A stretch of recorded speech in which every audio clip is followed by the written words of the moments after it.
Okay, good evening. I'm Cheryl Frank. I'm here from Color Brighton Green, and we are doing a presentation on community solar and ESCOs. And we are recording this presentation for the future. And so Brett Peters is here from Climate Solutions Accelerator, and he will be giving the presentation. And he'll go on for maybe 30, 40 minutes, and then he'll allow time for questions, okay? So I'm going to share the screen so you see his presentation here. Yeah, I think it's the PowerPoint. This one? That should be fine. Okay.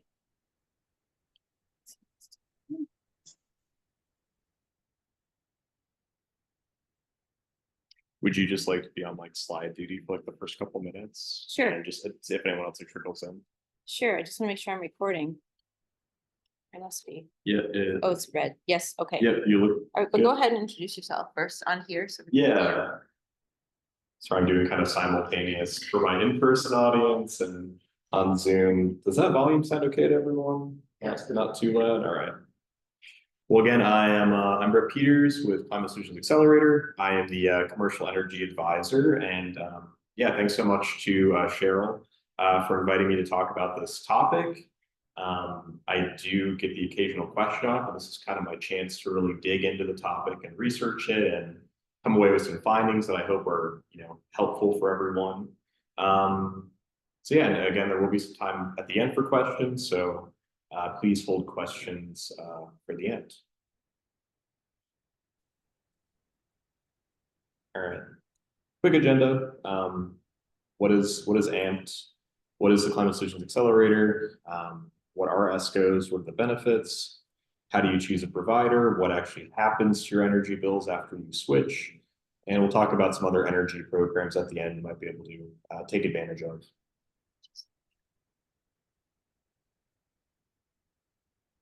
All right, so I work with the Climate Solutions Accelerator. We are a nonprofit founded officially as a nonprofit in 2017. We were a grassroots Rochester People's Climate Coalition since 2014. We were awarded this grant from NYSERDA in late 2022, which is when they brought me on. And we are essentially Finger Lakes Clean Energy Hub. So we do serve the whole 9-county Finger Lakes region based in the South Wedge in Rochester. AMPed is the residential program of the Finger Lakes Energy Hub. So if you see AMPed, if you see AMPed, it's essentially the same program as the Accelerator.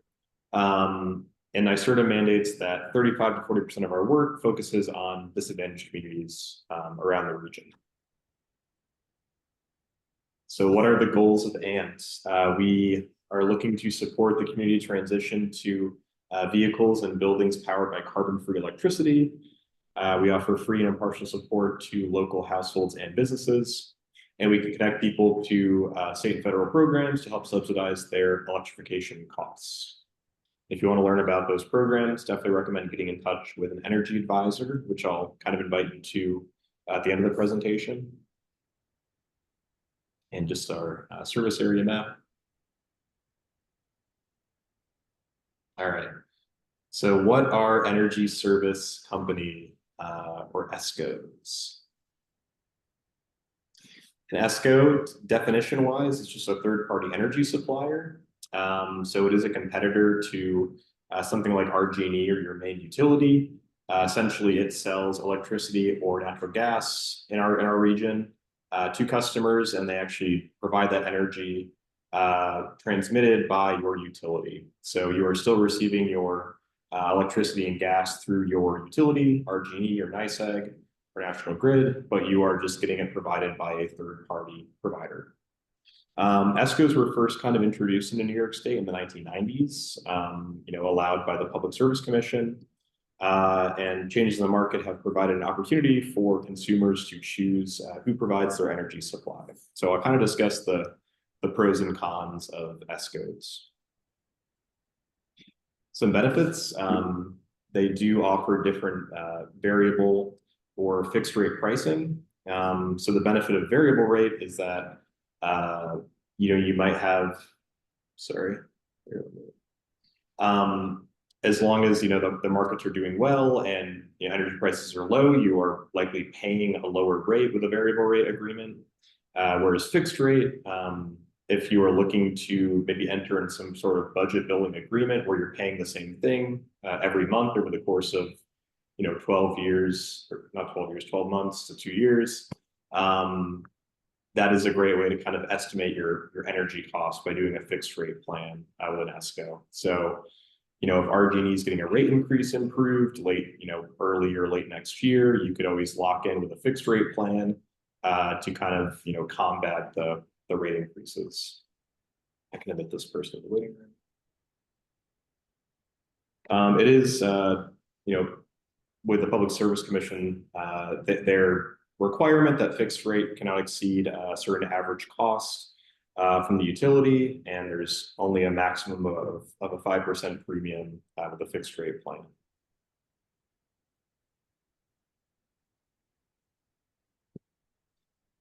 And some other benefits. Lots of customers look to ESCOs to maybe reduce their carbon footprint as far as their electricity and gas delivery.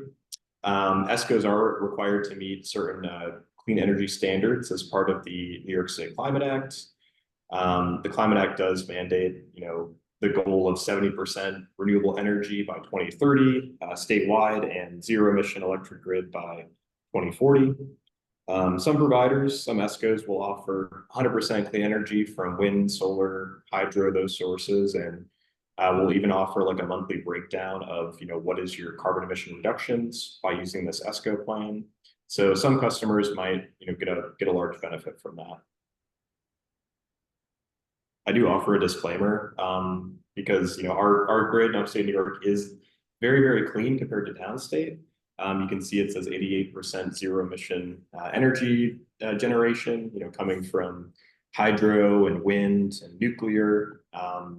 So if you are just choosing an ESCO for the only benefit of clean energy, it might be a better fit for downstate customers who have a dirtier grid compared to our upstate energy grid. But if you're looking to get from that 88%, clean energy to all the way to 100%, an ESCO could be a good option for that. All right, so I've kind of talked about ESCOs and what is community solar. We'll kind of get into that next because they're commonly kind of mixed up and people might think they're the same thing, but they're actually not. They're actually two different things.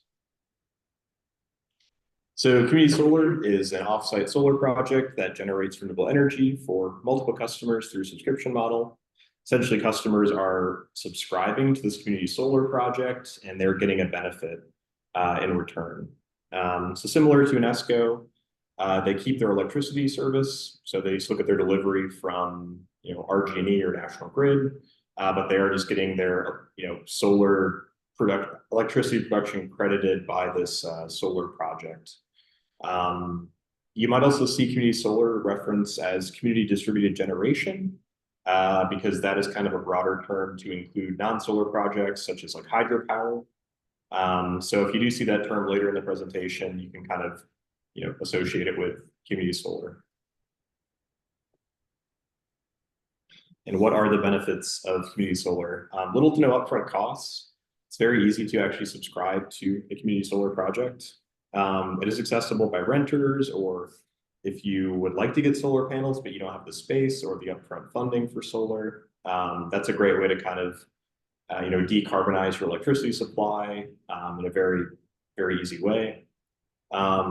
Most projects do offer a credit for community solar. So if you are subscribing to a project, they will usually offer a 5 to 10% discount on your energy bills for the first year of being subscribed. Some projects do also offer customers the option to purchase offsite panels. They want to actually, own a bigger chunk of the electricity production. So if you don't want to do rooftop solar, you could always look into buying into an offsite panel project. I just thought this photo was nice. I liked how this company kind of said each panel belongs to a different family. I thought that was kind of a nice way of showing what is community solar. But that would be a case where you're actually buying into the grid in this way and not just subscribing. All right, so there's a lot of providers in our region. So how do you actually choose a provider that is a good fit? Lots of people probably have gotten maybe like a mailer from an ESCO before. Has anyone here gotten a mailer?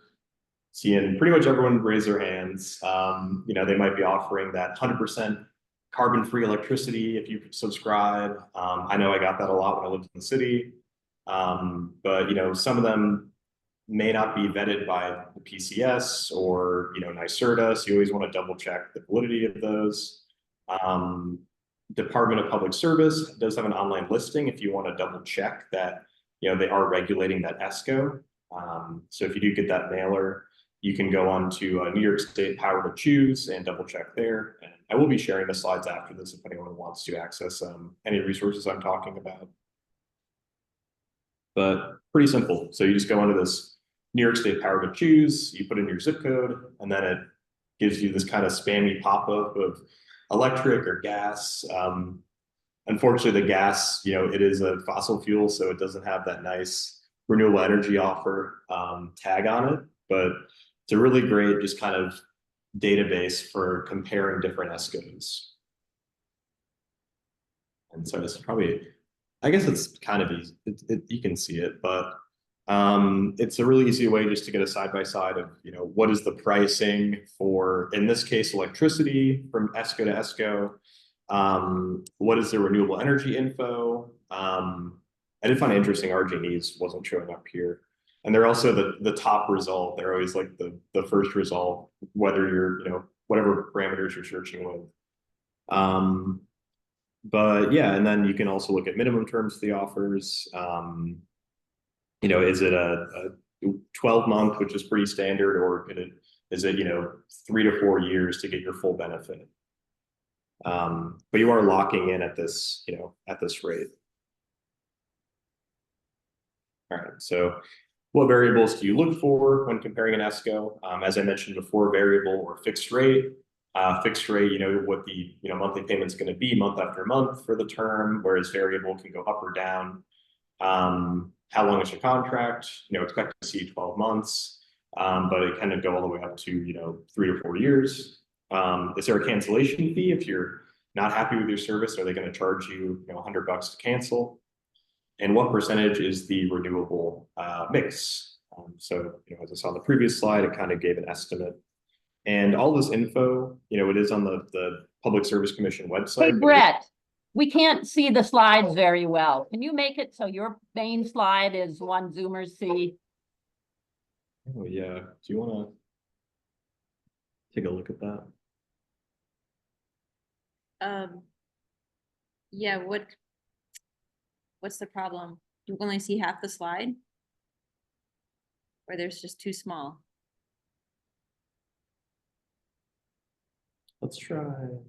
There's all the slides are at the bottom, Yeah, and Okay. then the main slide is smaller, right? Because all the slides are at the bottom. okay, so we just need a different setting on here, maybe this one.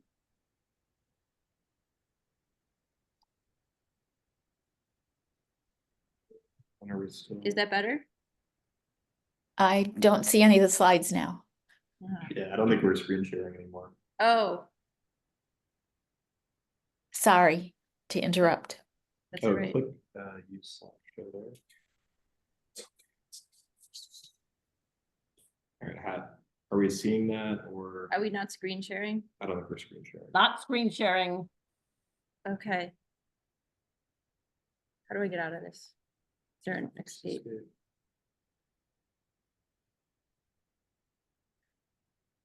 And then go back to the Zoom. Yeah,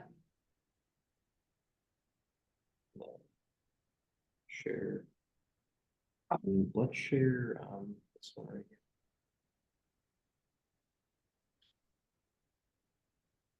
okay. Let's get that And then out of the we'll way. Yeah, go back to This one, let's go to slideshow here. do you want to do it? or- And yeah, we will put it for current slide. Is that any better or the same? Just the same. Yeah, sorry that I'm not really sure kind of make any bigger on your end. What you had before, just a second ago, was a little bit bigger. That, yeah. Can't really win because it's either the people in person suffer or it's It worked for a second. Yeah, that's a little bit bigger. so How's that? It's okay. That's okay? hmm, All right, is that okay? Yeah, better than it was for me. okay. So this is fine. All right, I guess we'll be using this method. So this will be interesting, but you'll get kind of a spoiler on what the next slide coming up is. So it loses some of its impact, but all right, so I think I already went through this slide. Oh, this is kind of interesting. So I took this image from the PCS website at the top, where it's listing, Clean Choice Energy, for example, as the provider. It's showing a minimum term of 24 months for a subscription, and it's showing, the rate that you're getting, about 12 cents per kilowatt hour. And then you actually go to the website for Clean Choice, and you're looking, and the rate is about the same, 13%. They rounded up from that 12.7, but they're only advertising a 12-month fixed rate. So there may be some discrepancies between the PCS, tool and the actual website. I did not go far enough in this to actually check if they kind of bait and switch you with a 24-month when you actually sign up. So I do say that's a discrepancy there. All right, so community solar, very, very easy to find a community solar project because NYSERDA has a great resource called a community solar map on their website. You can just type in NYSERDA community solar map and find any nearby projects to you. And then they list right there your different providers in the region that have current projects. This is obviously not all of the providers. And I'll show a different tool in a second that you can search even more providers, but these are projects that NYSERDA has funded and or backed, and they're confident in advertising them. This is another great resource that Christine Stearman showed me. It's an Energy Sage. It's a free tool to kind of compare providers.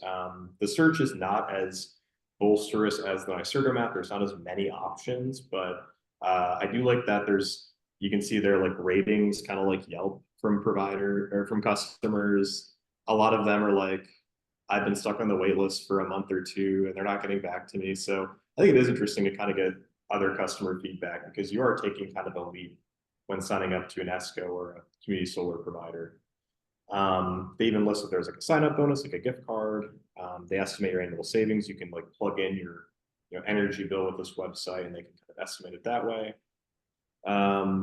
What's the discount? So yeah, the Energy Sage is another great option.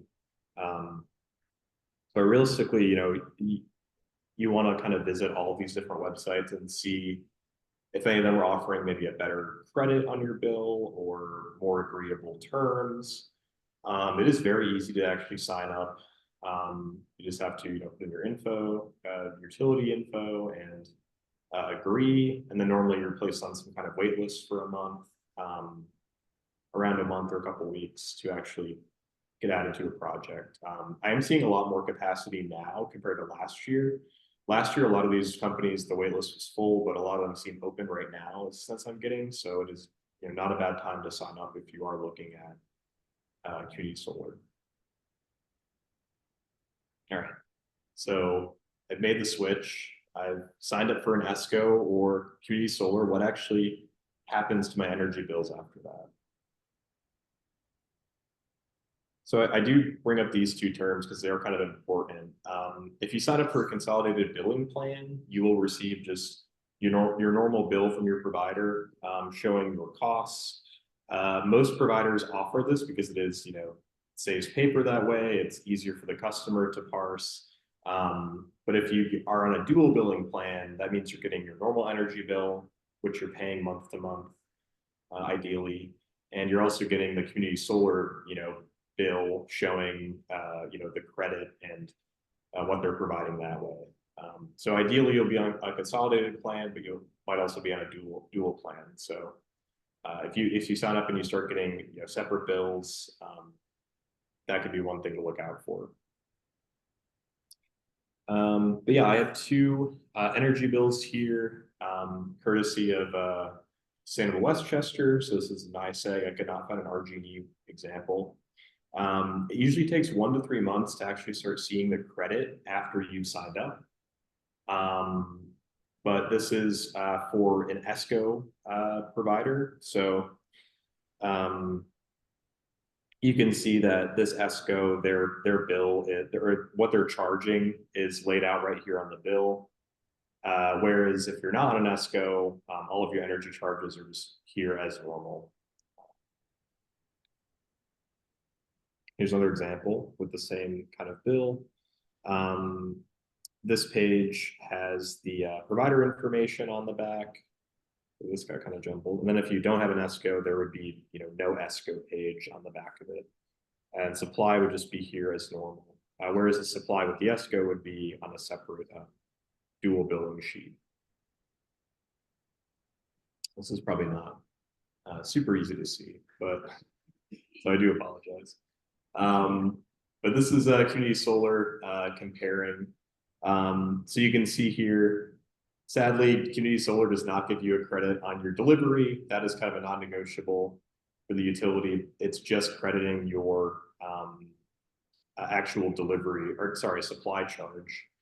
You can see the credit right there, minus $4 or something like that. This person does have a pretty low energy supply charge. So it's not a huge credit for this one. I guess if you're like mining crypto or something, you could really see a huge credit. But yeah, and then you can see the actual supply company on the back on the second page of the bill.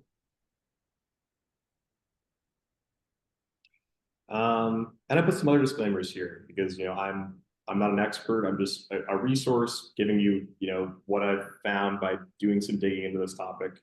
The PCS has been critical of certain ESCOs just regarding price. Maybe they're kind of they recommend demonstrating caution because a rate might only be good for a period, but you might be locked into a longer agreement. And the rate could, spike after that first month of that first year. And then, you might get stuck paying a huge cancellation fee. So you really want to find an ESCO that has positive, client feedback, and you really want to make sure you're signing up for an ESCO for some benefit, whether it's reducing your emissions or you're getting a financial benefit from a lower rate. When you're actually choosing between an ESCO and community solar, and you can do both if you want to do an ESCO for gas, for example, and community solar for your electricity. I would say community solar is less risky overall from what I've found compared to ESCOs. But obviously, if you do want help picking one, if you're interested in that, us at AMP, we could definitely help you kind of find some different options and make a decision. And I'll talk briefly about some other programs that are out there that kind of bookend this topic nicely. So Solar for All is a new thing announced by New York State. It's essentially exactly the same as community solar. It's just kind of has the snazzy rebranding, but it is actually oriented just for lower income households. So if someone in your household is on HEAP or SNAP or on a fixed income, or as some other kind of bill assistance program, they can sign up for Solar for All through the NYSERDA website. The main difference is NYSERDA is assigning you to a project rather than you picking. So they're just assigning you to whatever project is most available. So that might be an advantage where you're not stuck on a waiting list for community solar. And NYSERDA is also guaranteeing that you are going to see energy bill savings month to month. They say $5 to $15. So pretty similar percentages to normal community solar, but you do have some more security depending on how you feel about NYSERDA. I'll just say that. And municipality programs. So if you are passionate about doing community distributed generation / community solar for your town, municipalities that are enrolled in the Clean Energy Communities program can actually receive points by subscribing, their building accounts to clean CDG programs, or if they're actually installing clean, community solar projects for maybe for people that live in the town. You could even do kind of your own, community solar in a certain township. They can get points that way as well. And the points in that program can be exchanged for grants. And that grant money is moving pretty quickly. So I'd have to recommend if you, do have an ear with your town leadership and you want to get them doing this with town land, I definitely recommend talking to them soon.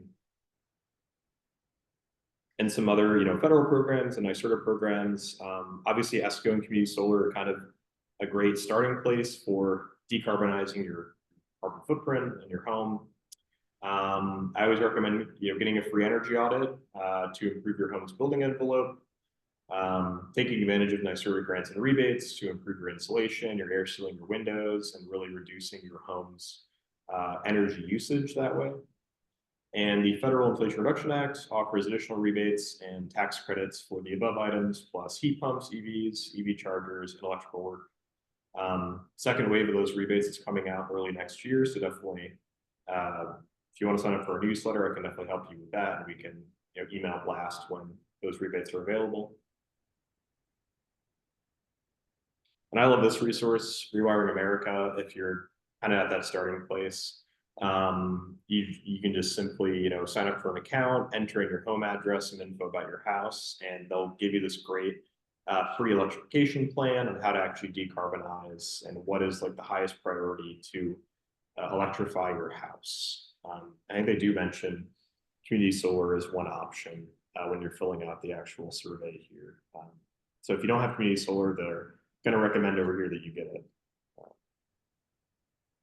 And Amped Energy Advisor call. So this is a free service that we at Amped offer. We will just kind of spend 15 to 30 minutes with you on the phone talking about, what programs make sense for you, what do you qualify for as far as state funding goes. We can explain, better what is a heat pump, what are, answer any questions that you might have about different green technology. And we do serve residential, commercial, myself, and multifamily specializations. So anything from nonprofits like a church, small businesses, things like that. That should be hidden. All right, and partner contractors. We have like a vetted contractor list, which I'm actually missing one. Crossfield should be on here, but I circled all the solar installers if you are interested in looking at actual rooftop solar or a ground mount system for your property. All right, and how do I get started? I'm going to throw up a QR code in a second. If you want to book an appointment with one of us to get your free energy audit or just talk more about ESCOs and community solar and things like that.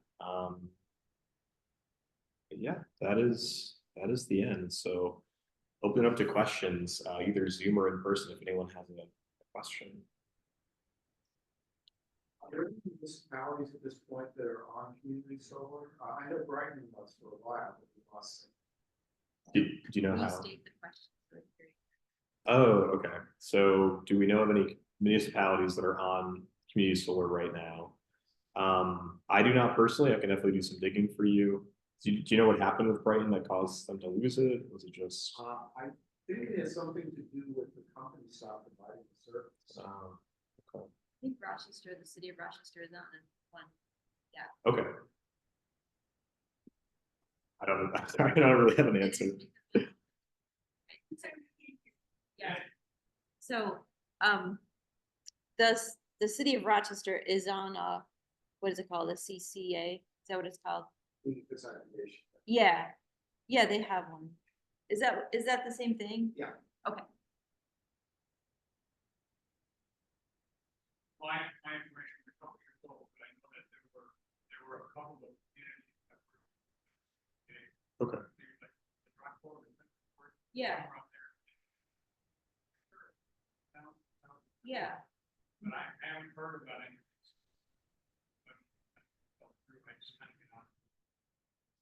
Yeah, I can definitely email my NYSERDA contact and ask if they know of any projects that are happening right now.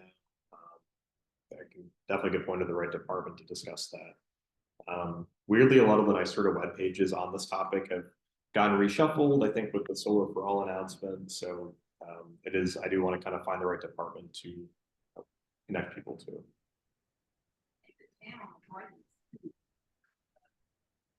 The provider was. It's involved, right? Participate. Oh,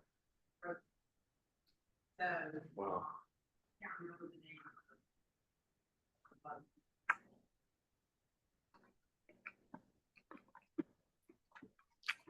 We have some questions in the chat here. So, all about the slides not being Oh, big the enough. slides. I'm sorry, I probably should have put it on a different setting. And It again, probably we has- will distribute the slides to everyone that wants them. So I have, sorry, I'm having trouble hearing because I've got 3 kids around me. For the Solar for All, they choose for you, will they also put you in something that has a shorter wait list, or will they put you on one that gets you in immediately? yeah, exactly. So the advantage of that is that they will assign you to the first available program that serves your area.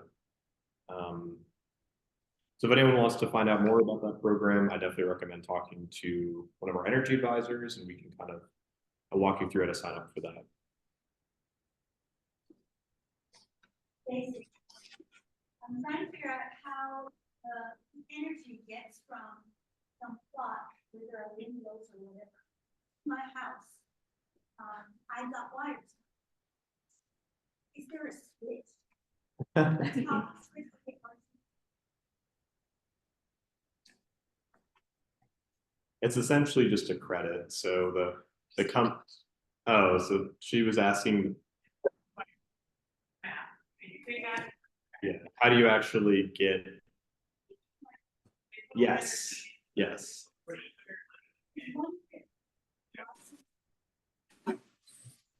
Yeah, so as long as the provider has an agreement with the utility and is on the grid, essentially they are just providing your electricity that way, and the utility is giving you a credit on your bill that way. So hopefully that makes sense.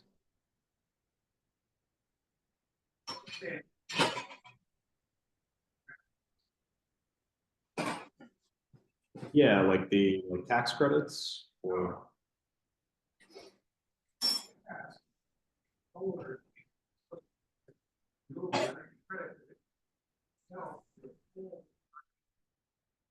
Power plant, according to a lot of people. Yeah. So, buying solar doesn't want getting credits. It's getting electricity. Yeah, so you're kind of asking about, like, is this similar in scope to the like pollution credits?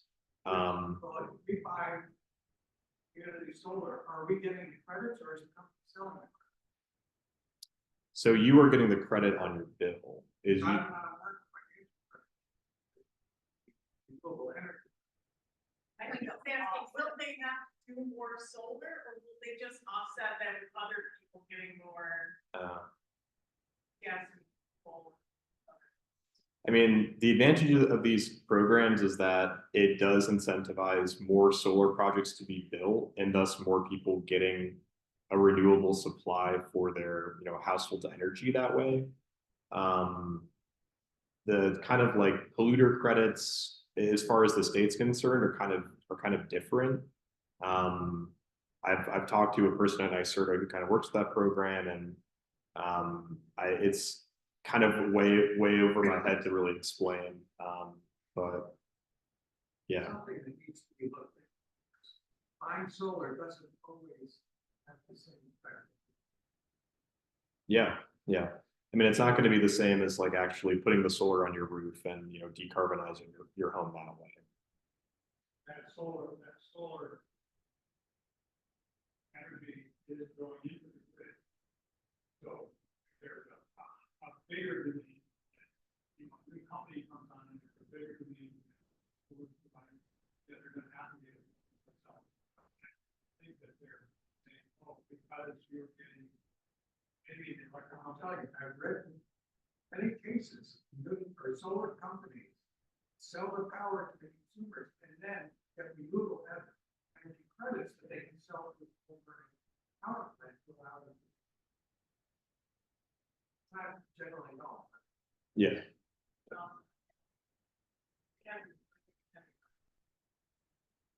Yeah. The critical mass of people all asking for solar. Well, and for a long time, there's been a lot less supply of it. Okay, I think we're now getting to that point. The end is supply is catching up. Again, I got into community solar probably 7 years ago, and I get a 10% savings on my entire electric supply and so whatever my electric bill is and my RPD bill, I get essentially. Yeah. And that's like the most common reason I think people sign up for is just the credit. And have you had any issues in the 7 years with like being overbilled or anything like that? Or I've had a lot of issues with RGD. with RGD. Yeah. Not really any. Not the provider. Okay. Well, other than, there was a time when bills get out of sync and Yeah. you don't get credits this month. Credits. So I kept very careful. I'm crazy. Idiot. I got spreadsheets from like years back saying, how much do they charge me? How much was my credit? How much did I save every month? And it was every time for about 10%. I was working with a company that was getting people onto this community, and wanted to make sure that they were getting so I was doing it in my own interest, but also that I could prove or demonstrate to other people that we were signing up that they. I don't believe that.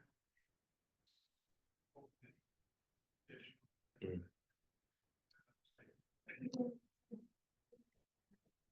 Yeah.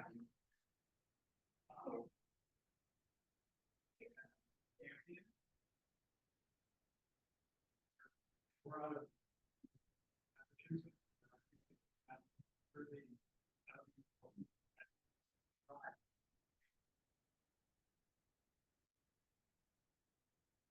Yeah.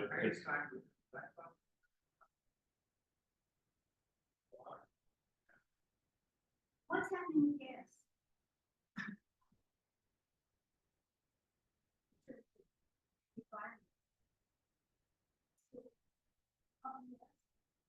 In their homes, in some.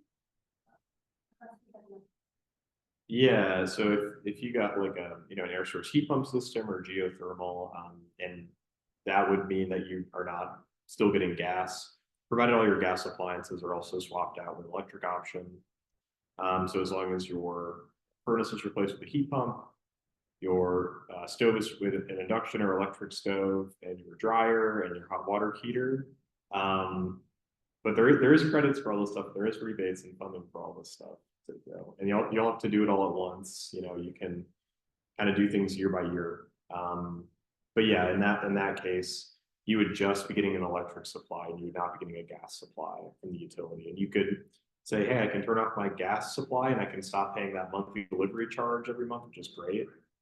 And yeah, if you are interested in seeing like what programs you qualify for to like fund some of this stuff, I would definitely recommend getting in touch with AMP. You can do it. We did it. It took about 10 years, but we have no more gas in our house. The last thing we took out was the stove. We were very happy to get a new stove. Yeah, so there. Yeah. The gas With guy, your gas meter, you can save about $55, $40. yeah. It's not really the same. I use, summertime, I use about two-thirds of gas a month, and my bill is still like $7. Yeah, it's not the same, so much we did it to have community. That's not. Yeah. But the tax benefit that we got was significant. Now, Trump will probably get rid of that, but, yeah. Don't You got him on. Yeah. Sorry. But yeah, so it works really well. It's worked really well. Yeah. We have geothermal.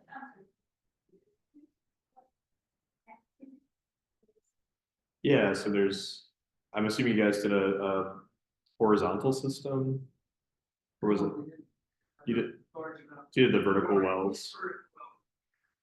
Yeah, so normally it's either, if you have over an acre of land normally, they can do a horizontal system where they're laying the tube horizontally in your yard, and that is the actual geothermal tract.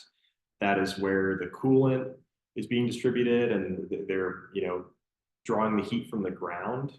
So it's much more efficient than trying to pull it from the air when it's like below freezing. Or if you don't have a lot of yard space, these kind of people, they will drill a vertical loop and put the loop in that way. Yeah, there is a very significant, New York State tax credit, federal tax credit, things like that. Traditionally, you will save a bit or be paying about the same compared to your, electricity plus gas. You are adding in cooling if you don't have cooling in your house. So a lot of great benefits to geothermal. Yeah. Yeah, totally, fossil fuel free. Yeah. If you want to, if you do, solar and geothermal, that's essentially how you can get off the grid if you are interested in doing that. That's So. what I feel. And I'm a renter. My landlord, actually works for me, right? So to put solar panel on the roof of my house, big heat pump, vertical, geothermal well, and I don't have an RG. He gets a credit for the solar producing more than I do. Is it Brendan? Yeah. Yeah. I know exactly who it is. He's a nice little bit. I'll make money. So it's very good.